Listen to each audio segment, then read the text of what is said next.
something better than water for quenching your thirst. Yep. Joining us now, nutritionist Sherry Bookvar. So it is water, but a different type of water. Yeah, so this was interesting. They did a study where they took about 100 people and they told them not to eat or drink overnight, and when they woke up in the morning they were given toast and jelly. And then they were told to drink 13.5 ounces of either cold water or tap water, or cold water that had carbonation, or tap water or cold water had carbonation in it. And they found that to quench thirst, the cold water with the carbonation quenched thirst the most. Now, it didn't mean that it hydrated them the most, but it meant that it quenched their thirst the most. So they got that relief. Yes, the relief from it, but not necessarily the hydration. So I think it's important to look at that. If you're an athlete, you might not want to quench your thirst with something like seltzer because you want to hydrate. So water really would be the best thing. You don't want to trick yourself into thinking that you're satisfied. The idea of feeling hydrated isn't necessarily the intended outcome here.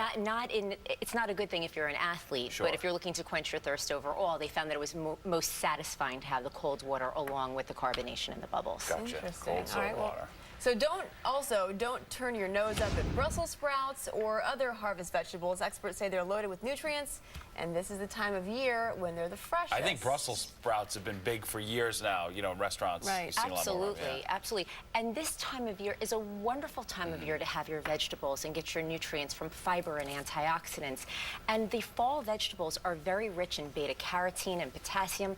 Many people think of summer and even springtime for eating vegetables, but this is a whole nother time of year that we can enjoy.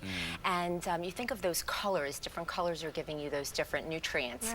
Now, there's a lot of great things that you can do. First of all, spaghetti squash is very popular now also. I do love spaghetti squash. I do too, and you know what? You don't need the spiralizer for this one. So you can have spaghetti squash parmesan. It's a lower carb alternative to pasta. Sometimes people say, well, what about potatoes? I'm scared to eat potatoes because they're starchy, they have more calories.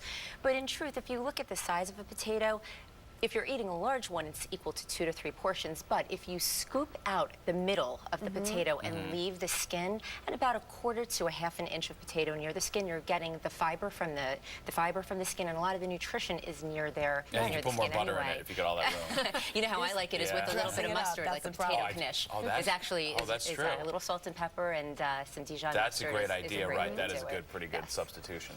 Cool. Sherry Bookvar, good time of year to be eating, of course. Like always, we like eating whenever. All right, Nick.